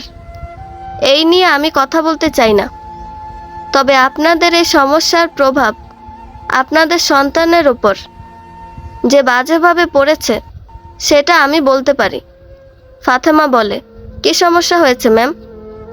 আজ ক্লাসে ফারিয়ার ইংলিশ টিচার বিশ্ব অভিভাবক দিবস হিসেবে সকলকে তাদের মা বাবা সম্পর্কে কিছু স্পিচ দিতে বলেছিল। সেখানে সবাই ভালোভাবে বলল, ফারিয়া ছিল ব্যতিক্রম। নিজের মায়ের ব্যাপারে সে ভালো কথা বললেও বাবার সম্পর্কে ভীষণ বাজে কথা বলে। এমনকি নিজের বাবাকে রাক্ষসের সঙ্গে পর্যন্ত তুলনা করে। যা শুনে সবাই ভীষণ অবাক হয়ে যায়। এমনকি ওর ইংলিশ ম্যাম যখন আমাকে ব্যাপারটা বলে তখন আমিও স্তম্ভিত হয়ে যাই। আপনারা নিশ্চয়ই বুঝতে পারছেন এতটুকু একটা বাচ্চা মেয়ের ওপর কী পরিমাণ মেন্টাল প্রেশার পড়লে সে এমন কথা বলতে পারে। ফাতেমার মুখে বিদ্রূপের হাসি ফুটে ওঠে। সোহেলের যেই রূপ ফারিয়া দেখেছে তাতে করে তার এই কথা বলা অহেতুক নয়। অন্যদিকে সোহেল লজ্জায় মাথা নিচু করে দাঁড়িয়ে আছে। ফাতেমা সোহেলের দিকে তাকিয়ে বলে, নিজেই ভেবে দেখো কি জঘন্য কাজ করেছো তুমি। যেই মেয়ের কাছে তুমি ছিলে সুপার হিরো, এখন সেই তোমাকে বিচের সাথে তুলনা করছে। অতঃপর সে ফারিয়ার প্রিন্সিপাল ম্যামকে উদ্দেশ্য করে বলে, আমার এবং আমার মেয়ের ওপর দিয়ে এই কদিন কি ঝড় বয়ে গেছে সেটা বোধহয় আপনি জানেন না ম্যাম। আর আমিও সবটা বলার মতো পরিস্থিতিতে নেই। আমি এটা বুঝতে পারছি যে স্কুলের পরিবেশে কোনো স্টুডেন্টের এমন কথা বলা ঠিক নয়। আমি ফারিয়াকে বলে দেব এরপর থেকে যাতে স্কুলে আর এসব নিয়ে কথা না বলে। তবে ওর মনে ওর বাবার প্রতি যে ঘৃণা তৈরি হয়েছে তাতে কোনো ভুল নেই, বরঞ্চ আমি চাই এই ঘৃণা আজীবন বজায় থাকুক, কখনো যেন নিজের বাবাকে ক্ষমা না করে। বলেই ফাতেমা উঠে দাঁড়ায়। সোহেলের দিকে ঘৃণা ভরা দৃষ্টিতে তাকিয়ে বাইরে বেরিয়ে আসে। সোহেল ফাতেমার পিছু পিছু আসে, এসেই ফাতেমার হাত টেনে ধরে। ফাতেমা এক ঝটকায় হাতটা সরিয়ে নিয়ে বলে, একদম আমায় স্পর্শ করবে না, তোমার স্পর্শে আমি ঘৃণা অনুভব করি। ফাতেমা, তুমি কিন্তু এবার বেশি বাড়াবাড়ি করছো। বাড়াবাড়ির কিছু দেখোনি তুমি, সরো তো আমার সামনে থেকে। তোমায় দেখলেও আমার ঘৃণা হচ্ছে। জঘন্যতম এক পুরুষ তুমি, যাকে তার সন্তান ও রাক্ষসের সাথে তুলনা করে। তুমিই তো আমার মেয়ের মনে আমার প্রতি এত ঘৃণা তৈরি করেছ। কেন করছো এমন? আমরা চাইলে বসে সব ঝামেলা মিটমাটও তো করতে পারি। ফাতেমার মুখে বিদ্রূপের হাসি ফুটে ওঠে। সে বলে, তোমার মুখে এসব কথা মানায় না সোহেল। তুমি যা করেছ তাতে তোমার চেহারাও আমি দেখতে চাই না। তোমার সাথে বসে মিটমাট করা তো দূরের কথা, এত দেমাক কিসের তোমার? আমি তখন থেকে সবটা ঠিকঠাক করতে চাইছি, আর তুমি ঝামেলায় বাড়িয়ে চলেছ। আমি বলছি শোনো, আমি না হয় নয়নাকে বিয়ে করেছি, তো এতে কি সমস্যা? তুমি তো চাইলেই নয়নার সাথে মিলেমিশে থাকতে পারো। আমি তোমাদের দুজনকে নিয়েই সংসার। সোহেল নিজের পুরো কথা সম্পূর্ণ করতে পারে না, তার আগেই ফাতেমা ঠাস করে থাপ্পড় বসিয়ে দেয় সোহেলের গালে। সোহেল হুঙ্কার দিয়ে বলে, ফাতেমা, তোমার এত বড় সাহস, তুমি আমার গায়ে হাত তুলো? সাহসের এখনো কিছু দেখনি তুমি মিস্টার সোহেল। আমাকে কি তোমার খুব সস্তা মেয়ে মনে হয় যে আমি তোমার ওই রক্ষিতা নয়নার সাথে সংসার করব? ফাতেমা, কাকে কি বলছো তুমি? একদম ঠিক বলছি, ওই নয়না একটা রক্ষিতা, বাজে মেয়ে। ভুলে যেও না, তোমার সাথে এখনো আমার ডিভোর্স হয়নি, তাই এত সাহস দেখিও না। আমি এখনো তোমার স্বামী, তোমার ওপর এখনো আমার অধিকার আছে। ফাতেমা কিছু একটা বলতে গিয়েও থেমে যায়, তারপর বলে, মনে করিয়ে দেওয়ার জন্য ধন্যবাদ। বলেই সে গটগট পায়ে চলে আসে। সোহেল ফাতেমাকে কয়েকবার ডাকলেও সে আর শোনার প্রয়োজন মনে করে না। ফাতেমা গাড়িতে করে ফেরার পথে নয়নাকে ফোন করে। নয়না ফোনটা রিসিভ করতেই সে বলে ওঠে, হ্যালো নয়না, কেমন আছিস তুই? ফাতেমা, তুই কোন সাহসে আমায় ফোন করেছিস? সাহস আমার বড্ড বেশি, সেটা তো জানিসই। তোকে একটা জরুরি কথা বলার জন্য ফোন দিলাম। তুই বোধহয় জানিস সোহেল এখনও আমায় ডিভোর্স দেয়নি, আর ভাবছি দেবও না। দেখি তুমি কি করতে পারো। হ্যাঁ, 2-1 দিনের মধ্যেই দিয়ে দেবে। সেগুড়ে বালি, আজ সোহেলের সাথে আমার দেখা হয়েছিল। ও নিজে আমায় বলেছে ওর সংসারে ফিরে যেতে। আমার হাতে পায়ে ধরেছে। আমার না ওর উপর ভীষণ দয়া হলো, তাই ভাবছি না না না, তোকে আমি কিছুতেই আর সোহেলের জীবনে ফিরতে দেব না। বলেই নয়না ফোন রেখে দেয়। ফাতেমা তখন বিড়বিড় করে বলে, আমি ওর জীবনে মরে গেলেও ফিরব না। কথাটা তো তোকে নিজের স্বার্থেই জানালাম, এবার আমি কাঁটা দিয়ে কাঁটা তুলব। সোহেল আজ বেশ রাত করে বাড়ি ফিরল। সে বাড়ি ফিরে দেখল নয়না ঘর অন্ধকার করে বসে আছে। সোহেল লাইট জ্বালিয়ে নয়নার পাশে বসে বলল, এভাবে রুম অন্ধকার করে বসে আছো কেন? একদম বসবে না আমার পাশে, তুমি যাও ওই ফাতেমার কাছে। এসব তুমি কি বলছো নয়না? আমি ফাতেমার কাছে কেন যাব? আমি তার ওকে ভালোবাসি না, আমি শুধু তোমায় ভালোবাসি। যদি আমাকেই ভালোবাসো তাহলে ফাতেমাকে এখনো ডিভোর্স লেটার পাঠাওনি কেন? সোহেল চুপ করে থাকে। নয়না চিৎকার করে বলে, কি হলো, চুপ আছো কেন? আমার প্রশ্নের উত্তর দাও। তাহলে কি তুমি আমায় শুধু নিজের স্বার্থে ব্যবহার করতে চাইছ? নিজের স্বার্থ সিদ্ধি হলে আমায় ছুঁড়ে ফেলা আবার ওই ফাতেমা আর নিজের মেয়েকে ফিরিয়ে আনবে? তুমি আমায় ভুল ভাবছো নয়না। আমি কেন এমনটা করতে যাব? আমি কিচ্ছু জানি না। তোমার উপর আমার একদম বিশ্বাস নেই। যেই মানুষ নিজের 6 বছরের সংসার করা স্ত্রীকে ছেড়ে দিতে পারে, তার কাছে তো আমি কিছুই না। তুমি যদি সত্যি আমায় ভালোবেসে থাকো তাহলে কাল সকালে ওই ফাতেমাকে ডিভোর্সের নোটিশ পাঠিয়ে দিবে। কিন্তু কোনো কিন্তু নয়, আমি যা বলছি তাই করো। হয় তুমি আমাকে বেছে নাও, আর না হলে ফাতেমাকে। বলো কি করবে? সোহেল হার মেনে নেয়, বলে, ঠিক আছে, তুমি যা চাও তাই হবে। আমি কালই ফাতেমাকে ডিভোর্সের নোটিশ পাঠিয়ে দেব। আমি খবর নিয়ে দেখেছি ও এখন কোথায় আছে, সেই ঠিকানাতেই পাঠিয়ে দেব। সকাল সকাল কলিং বেলের শব্দে শ্রেয়া বিরক্ত হয়ে যায়। দরজাটা গিয়ে খুলে দিতেই দেখে একজন কুরিয়ার বয় দাঁড়িয়ে আছে। শ্রেয়া তাকে দেখে বলে, জি বলুন, ফাতেমা খাতুনকে ডাকা যাবে? ওনার নামে একটা পার্সেল আছে। শ্রেয়া ফাতেমাকে ডাকে। ফাতেমা এসে পার্সেলটা নেয়। পার্সেলটা খুলতেই একটা কাগজ বেরিয়ে আসে। শ্রেয়া কৌতূহলী হয়ে বলে ওঠে, কি ওটা? ফাতেমা মুখে হাসি ফুটিয়ে একটা স্বস্তির নিঃশ্বাস নিয়ে বলে, আমার মুক্তির সনদ। ফাতেমা আজ ফুরফুরে মেজাজে রয়েছে। অনেক দিন পর তাকে আজ খুব খুশি খুশি লাগছে। খুশিতে আজ সে আত্মহারা। তার খুশির বহিঃপ্রকাশ তার আচরণে, কথায় বার্তায় সবসময় উপলব্ধি করা যাচ্ছে। শ্রেয়াও অনেকটা খুশি হয়েছে এটা শুনে যে ওই সোহেল নামক অমানুষটার সাথে ফাতেমার সব সম্পর্ক শেষ হয়েছে। তবে তার মনে একটাই খুঁতখুঁতানি রয়ে গেছে, আর সেটা হলো ফাতেমা কেন এত সহজে সোহেলকে যেতে দিল? কেন সে সোহেলকে কোনো শাস্তি দিল না? তবে ফাতেমা এটাও বলেছে সে সোহেলকে অনেক ভয়ানক শাস্তি দেবে, তবে সেটা কখন এবং কিভাবে সেটা বলেনি। ফাতেমা আজ মিষ্টি এনে দেয় শ্রেয়াকে। শ্রেয়ার মা শাবানা বেগম বলেন, হঠাৎ আজ মিষ্টি কোন খুশিতে মা? ফাতেমা মৃদু হেসে বলে, মিষ্টি এই জন্য এনেছি যে আমার ডিভোর্স হয়েছে। এটা শুনে অনেকের মনে হতেই পারে ব্যাপারটা অদ্ভুত, কারণ এখনো অনেক মেয়ের কাছে ডিভোর্সি ট্যাগ লাগা একটা অসম্মানের মতো ব্যাপার। তবে আমার কাছে এটা এখন অনেক বড় সম্মানের ব্যাপার হয়ে দাঁড়িয়েছে, কারণ আমি একটা ভুল মানুষের থেকে, একটা ভুল সম্পর্ক থেকে মুক্তি পেয়েছি।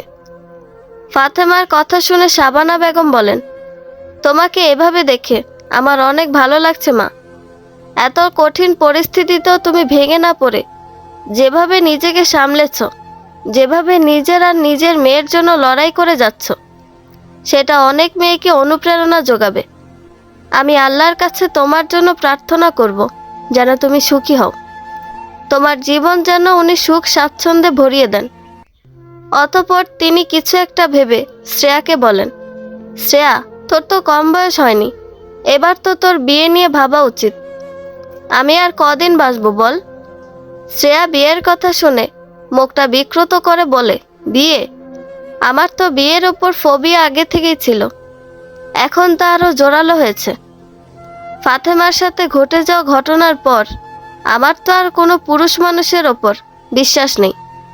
তার থেকে আমি একা আছি এটাই ভালো।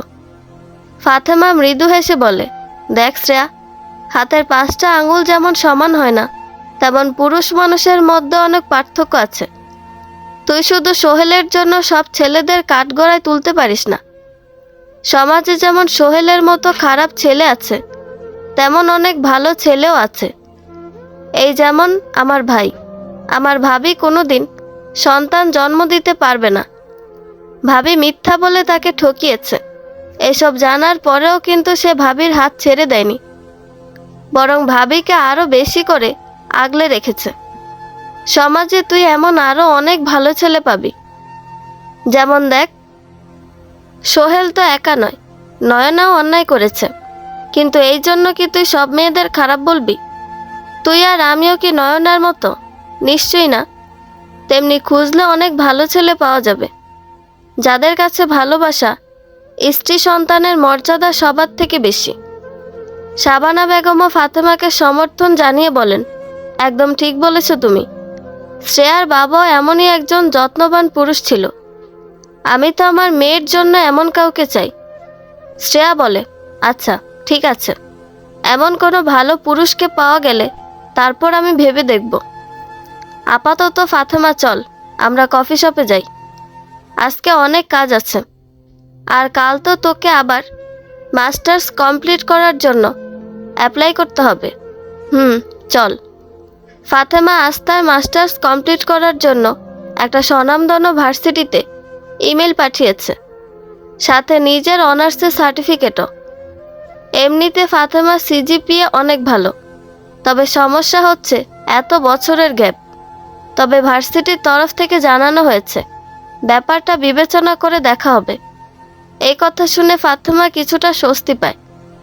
অতঃপর ফারিয়াকে স্কুল থেকে আনার জন্য বেরিয়ে যায়। ফারিয়াকে স্কুল থেকে আনতে গিয়ে দ্বিতীয় দফা অবাক হয়ে যায়, কারণ আজও সোহেল বাইরে গাড়ি নিয়ে দাঁড়িয়ে আছে। সোহেলকে দাঁড়িয়ে থাকতে দেখে ফাতেমা ভীষণ রেগে যায়। সরাসরি তার সামনে গিয়ে বলে, তুমি কি করছো এখানে? তোমাকে না আমি স্পষ্ট করে বলেছিলাম আমার বা আমার মেয়ের সাথে কোনো যোগাযোগ করার চেষ্টা করবে না। তাহলে কেন এসেছো তুমি এখানে? তোমার কথা শুনতে আমি বাধ্য নই, কারণ ফারিয়া শুধু তোমার একার মেয়ে নয়, ও আমারও মেয়ে। তাই ওর উপরে আমারও সমান অধিকার আছে। অধিকার? কোন অধিকারের কথা বলছো তুমি? নিজের মেয়েকে মাঝরাতে বাড়ি থেকে বের করে দিয়ে এখন তুমি অধিকার দেখাতে এসেছো? যাও বলছি আবার সামনে থেকে। এমন সময় গাড়ি থেকে নেমে আসে নয়না। সে এসেই বলে, ফারিয়া তোর একার মেয়ে নয়, ফারিয়া সোহেলেরও মেয়ে। আর তাই সোহেল এবার নিজের মেয়ের জন্য লড়াই করবে। সোহেল তো ঠিক করেছে, এবার কোর্টে লড়াই হবে। কোর্টে লড়াই হবে মানেটা খুবই পরিষ্কার। তোদের ডিভোর্সের কেসে ফারিয়ার কাস্টডি কে পাবে সেটা নিয়েও তো লড়াই হবে নাকি? ফাতেমা হতবাক হয়ে যায়। সে ভাবতেও পারেনি এমন কোনো পরিস্থিতির মুখোমুখি হতে হবে। বিশেষ করে নয়না তো বলেই ছিল যে সে ফারিয়াকে নিজের চোখের সামনে দেখতে চায় না। তাহলে হঠাৎ করে এত বদলে গেল কেন সে? ফাতেমা স্পষ্ট ভাষায় বলে দেয়, আমার মেয়ে আমার কাছেই থাকবে। তোদের মতো জানোয়ারের কাছে আমি আমার মেয়েকে যেতে দেব না। নয়না কপট হেসে বলে, ফারিয়া কার কাছে থাকবে সেই ফয়সালা তো কোর্ট করবে, তুই না। ফাতেমা নয়নার দিকে আঙুল তুলে বলে, তুই আমার স্বামীকে তো কেড়ে নিয়েছিস, কিন্তু আমার সন্তানকে তুই আমার থেকে আলাদা করতে পারবি না। একজন মায়ের শক্তি কতটা তুই জানিস না। একজন মা তার সন্তানের জন্য জীবনও দিতে পারে, এমনকি কারো জীবন নিতেও দুইবার ভাবে না। তাই বলছি, আমার মেয়ের দিকে চোখ তুলে তাকাস না, না হলে তোর চোখ আমি উপড়ে ফেলবো। এই বলে ফাতেমা চলে যায়, কারণ ফারিয়ার স্কুলে ছুটির ঘন্টা বাজিয়ে দিয়েছে। এখনই তাকে আনতে যেতে হবে, না হলে দেরি হয়ে যাবে। ফাতেমা যাওয়ার পরই নয়না হিংস্রভাবে তাকিয়ে বলে, তোর যা যা প্রিয় সব আমি তোর থেকে আলাদা করে দেব ফাতেমা। তোর খুশি যে আমার সহ্য হয় না। ভেবেছিলাম সোহেলকে কেড়ে নিয়ে তোকে আমি ভেঙে গুঁড়িয়ে দেব, কিন্তু তুই তো এখনো আগের মতোই আছিস। তাই এবার আমি এমন জায়গায় হাত দিয়েছি যেটা তোর কাছে সব থেকে দুর্বল। আমি জানি ফারিয়াকে তুই নিজের প্রাণের থেকেও বেশি ভালোবাসিস। তাই এবার তোর মেয়ে ফারিয়াকে আমি তোর থেকে আলাদা করে দেব। ফারিয়া স্কুল থেকে বেরিয়ে ফাতেমার কাছে দৌড়ে আসে। ফাতেমাও পরম মমতার সহিত আগলে নেয় নিজের মেয়েকে। ফারিয়াকে জড়িয়ে ধরে আবেগপ্রবণ হয়ে বলে, আমার মেয়ে, আমার কলিজার টুকরা তুই। আমি তোকে কিছুতেই নিজের থেকে আলাদা হতে দেব না। ফাতেমার চোখে জল চলে আসে। এই মেয়ের জন্যই তো এখন সে বেঁচে আছে। অথচ ওই শকুনিরা এখন তার মেয়ের দিকও নজর দিয়েছে। ফারিয়া নিজের মায়ের চোখের জল বুঝতে পেরে বলে, তুমি কাঁদছো কেন আম্মু? ফাতেমা মেয়ের কাছে নিজের দুর্বলতা প্রকাশ করতে চায় না, তাই তো চোখের জল মুছে বলে, কই কাঁদছি? আচ্ছা ফারিয়া, তুমি তো আমার মেয়ে, তুমি তো সবসময় নিজের মায়ের কাছে থাকবে, তাই না? হ্যাঁ মা, আমি সবসময় তোমার কাছে থাকবো। কেউ তোমাকে আমার থেকে আলাদা করতে পারবে না, কেউ না। ওরা কোর্টে যাবে তো যাক, দেখি কিভাবে আমার কাছ থেকে তোমাকে কেড়ে নেয়। এবার গোটা জগৎ দেখবে একজন মায়ের শক্তি। ফাতেমা উদাস মনে বসে আছে। শ্রেয়া, শাবানা বেগম দুজনেও তার এই উদাস অবস্থা দেখে বিচলিত। ফাতেমা তাদের সব খুলে বলেছেন। তারা নিজেদের সাধ্যমতো ফাতেমাকে সান্ত্বনা দিচ্ছেন, তবে ফাতেমার মধ্যে ভয় কিছুতেই যাচ্ছে না। সে যতই নিজেকে শক্ত দেখানোর চেষ্টা করুক না কেন, মেয়ে হলো তার দুর্বলতার জায়গা, আর তাই যে কোনো কিছুর মূল্যে সে নিজের মেয়েকে কাছছাড়া করতে চায় না। মেয়েকে ছাড়া থাকতে হবে এটা ভাবলেও বুক কেঁপে ওঠে। ফাতেমার এইরূপ ভাবনার মাঝে বাসার কলিং বেল বেজে ওঠে। শাবানা বেগম দরজা খুলে এক অপরিচিত পুরুষকে দেখে বলেন, কে আপনি? ফাহিম নম্র কণ্ঠে বলল, আমি ফাতেমার বড় ভাই ফাহিম। শ্রেয়া দরজার কাছে এসে বলল, আপনি এসেছেন, আসুন ভেতরে আসুন। আম্মু, আমি ওনাকে ডেকে পাঠিয়েছি। ফাতেমার এখন যা অবস্থা, তাতে ওর কাছের মানুষের মেন্টাল সাপোর্টের প্রয়োজন। শাবানা বেগম শ্রেয়ার মাথায় হাত বুলিয়ে বলে, একদম ঠিক কাজ করেছিস তুই। বাবা, তুমি ভেতরে যাও, তোমার বোনটার যে এখন তোমাকে ভীষণ দরকার। ফাহিম শ্রেয়াদের বাসায় প্রবেশ করে ফাতেমার সামনে গেল। ফাতেমা কান্না করে করে চোখ ফুলিয়ে তুলেছিল। ফাহিম বোনের মাথায় হাত বুলিয়ে দেয়। ফাতেমা মুখ তুলে নিজের ভাইকে দেখে আবেগাপ্লুত হয়ে তাকে জড়িয়ে ধরে, বলে, ভাইয়া, ওরা কি আমার মেয়েটাকে আমার থেকে কেড়ে নেবে? তুই কোনো চিন্তা করিস না বোন, আমি তোর ভাই আছে তোর কাছে। আমি এই শহরের বেস্ট লয়ার হায়ার করব তোর জন্য। তোর মেয়ে তোর কাছেই থাকবে, অন্য কেউ তার ওপর অধিকার দাখিল করতে পারবে না। ফাতেমা এবার অনেকটাই নিজের হারানো আত্মবিশ্বাস ফিরে পায়। এমন সময় ফারিয়া ঘুম থেকে উঠে বসার রুমে চলে আসে। ফাতেমার পাশে একজন অচেনা মানুষকে বসে থাকতে দেখে বলে, আম্মু, উনি কে? ফাহিম বা ফাতেমা অবাক হয় না। ফাতেমার সাথে সোহেলের বিয়ের পর ফাহিমের সাথে তাদের আর কোনো যোগাযোগই ছিল না, তাই ফারিয়াও নিজের মামার বাড়ির কাউকে চেনে না। ফাতেমা ফারিয়াকে নিজের কাছে ডাকে। ফাহিমের সাথে পরিচয় করিয়ে দিয়ে বলে, উনি হলেন তোমার মামা, মামাকে সালাম দাও। ফারিয়া কিছুক্ষণ অবাক হয়ে তাকিয়ে থাকে ফাহিমের দিকে। মায়ের কাছ থেকে নিজের মামার বাড়ির গল্প শুনেছিল। যতবারই ফাতেমা তাকে মামার ব্যাপারে বলতো, ততবারই ফাতেমার চোখ ভিজে যেত। ছোট্ট ফারিয়া বুঝতে পারত তার মা তার মামাকে খুব মিস করে। এই জন্য তো সবসময় আল্লাহর কাছে প্রার্থনা করত যেন তার মায়ের সব দুঃখ দূর হয়ে যায়। ফারিয়া মিষ্টি হেসে ফাহিমের উদ্দেশ্যে বলে, আসসালামু আলাইকুম মামা, কেমন আছেন আপনি? আলহামদুলিল্লাহ ভালো, তোমাকে দেখে তো আরো ভালো হয়ে গেলাম মামনি। তুমি একদম ফাতেমার মতো হয়েছ। ফাতেমাও ছোটবেলায় তোমার মতোই এমন গুলুমুলু ছিল। বলেই ফারিয়ার গাল টিপে দেয়। ফারিয়া লজ্জা পেয়ে যায়। ফাহিম ফাতেমাকে বলে, তুই তোর মেয়েকে তো ভালোই শিক্ষা দিয়েছিস। কি সুন্দর আমায় সালাম দিল। ফাতেমার বুক হাহাকার করে ওঠে। সে বলে, এই জন্যই তো ভয় হয় ভাইয়া, আমার মেয়েটাকে আমি কিছুতেই তো ওই শয়তানদের হাতে তুলে দেব না।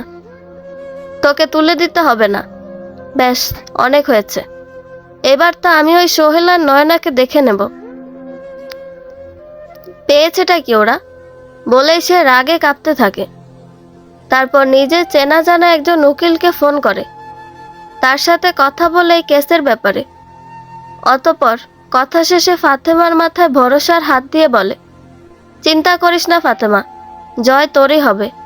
উনি আমায় বললেন জর্জ ফারিয়ার কাছে জানতে চাইবেন ও কার কাছে থাকতে চায়, আর ওর মর্জি শেষ কথা হবে। তাই তুই নিশ্চিন্তে থাকতে পারিস। ফাতেমা একটু শান্তি পায়, তবে ভয় পুরোপুরি দূর হয় না। না জানি সোহেল আর নয়না কি ফোন দিয়ে আসছে। আজ কোর্টের হিয়ারিংয়ের ডেট ডাকা হয়েছে। ফাতেমা, ফাহিম, শ্রেয়া, সোহেল, নয়না সবাই তাই সঠিক সময়ে কোর্ট চত্বরে হাজির হয়েছে। ফাতেমা ফারিয়াকে নিজের কোলে শক্ত করে জড়িয়ে ধরে বসে আছে। ফাহিম তো সোহেলকে দেখে রাগে ফুঁসছিল। ইচ্ছা করছিল দৌড়ে গিয়ে ওকে মেরে শেষ করে দিতে। শুধুমাত্র ওর জন্য ফাতেমার জীবনে আজ এত দুর্ভোগ নেমে এসেছে। তবে সে কোর্টে কোনো ঝামেলা করতে চায় না, জন্য অনেক কষ্টে নিজেকে দমিয়ে রেখেছে। এর মধ্যে ফাহিমের ঠিক করা উকিল মিস্টার আফজাল হোসেন চলে এলেন। তিনি আসতেই ফাহিম তার সাথে কেস সম্পর্কে কিছু কথা বলে নিল। আফজাল হোসেন ফাতেমার কাছে এসে বলল, আপনি চিন্তা করবেন না, এই কেস আমরাই জিতব ইনশাল্লাহ। ফাতেমা স্মিত হাসে। সকলেই কোর্টের দিকে পা বাড়ায়।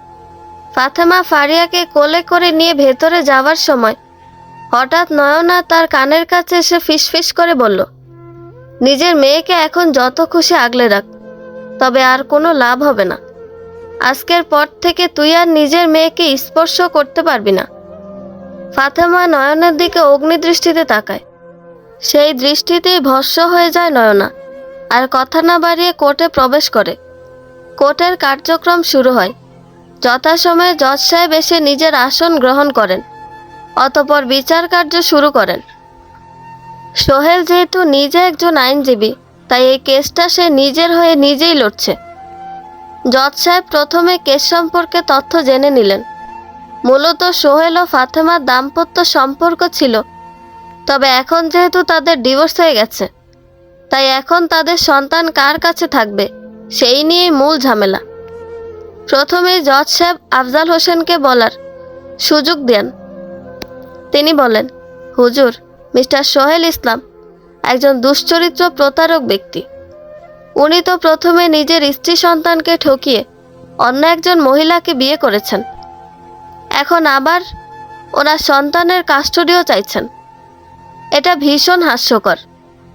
এমন একজন দুশ্চরিত্র পুরুষের কাছে একটা ছোট বাচ্চার ভবিষ্যৎ কেমন হবে তা সহজেই অনুমেয়। তখনই সোহেল উত্তেজিত হয়ে বলে ওঠেন, অবজেকশন হুজুর, উনি কিন্তু কোনো প্রমাণ ছাড়া আমার নামে বদনাম করছেন। এতে আমার সম্মানহানি হচ্ছে। অবজেকশন ওভাররুড। মিস্টার হোসেন, আপনি নিজের বয়ান কন্টিনিউ করুন। আফজাল হোসেন সব ঘটনা খুলে বলেন। সোহেল তখন ফুঁসছিল শুধু নিজের কুকীর্তির কথা এভাবে শুনে।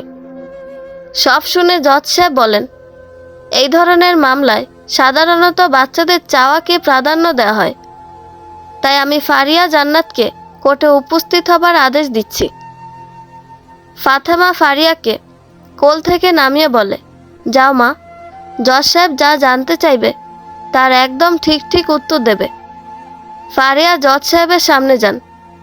তিনি ফারিয়ার দিকে তাকিয়ে হেসে বলেন, তুমি কার কাছে থাকতে চাও ফারিয়া? নিজের মায়ের কাছে না বাবার কাছে? ফারিয়া একবার সোহেল তো আরেকবার ফাতেমার দিকে তাকিয়ে নির্দ্বিধায় বলে, আমি আমার মায়ের কাছে থাকতে চাই। আমি ঘৃণা করি আমার বাবাকে। জজ সাহেবের যা বোঝার বোঝা হয়ে গেছে। তিনি বলেন, আচ্ছা তুমি এখন যাও। ফারিয়া চলে যেতে তিনি বলেন, এই ধরনের মামলায় যেহেতু বাচ্চার কথাই শেষ কথা, তাই তিনি নিজের কথা সম্পূর্ণ করার পূর্বেই নয়না উঠে দাঁড়িয়ে বলে, সরি ফর ইন্টারফিয়ারেন্স হুজুর, আমি জানি এই ধরনের কেসে বাচ্চার কথাই কোর্ট আমলে নেয়, কিন্তু ব্যাপারটা যখন বাচ্চার মগজ দোলাইয়ের তখন তো ভিন্ন বিষয়। আপনার যা বলার কাঠগড়ায় এসে বলুন। নয়না কাঠগড়ায় যায়, অতঃপর কোরআনের শপথ করে। এরপর জজ সাহেব তাকে তার কথা পরিষ্কার করতে বললেই সে বলে, মায়ের কাছে থাকা বাচ্চার জন্য হিতকর নয়। এটা জানার পর নিশ্চয়ই আপনি বাচ্চাকে মায়ের কাছে থাকতে বলবেন না। জজ সাহেব বলেন, এমন পরিস্থিতি যদি তৈরি হয় যে মায়ের কাছে থাকার জন্য বাচ্চার কোনো রিস্ক থাকে, সেক্ষেত্রে কোর্টকে সব কিছু পুনর্বিবেচনা করতে হবে। নয়না হাসে। এটাই তো সে চেয়েছিল। তারপর সোহেলকে ইশারা করে বলে, আমি যে প্রমাণগুলো এনেছিলাম সেগুলো জজ সাহেবকে দাও, তাহলে উনি সঠিক বিচার করতে পারবেন। সোহেল নয়নার কথা মতো তাই করে। কিছু ফাইল জজ সাহেবের দিকে বাড়িয়ে দেন, যেগুলো দেখে জজ সাহেব বিস্ফোরিত চোখে তাকিয়ে থাকেন। বন্ধুরা, এই পর্বের সমাপ্তি এখানেই। গল্পটি ভালো লেগে থাকলে একটা লাইক করে দিবেন এবং গল্প সম্পর্কে কোনো মতামত জানানোর থাকলে কমেন্ট করতে পারেন। গল্পের বাকি অংশ শোনার জন্য চ্যানেলটি সাবস্ক্রাইব করে পাশেই থাকবেন। ধন্যবাদ সবাইকে। ভালো থাকবেন।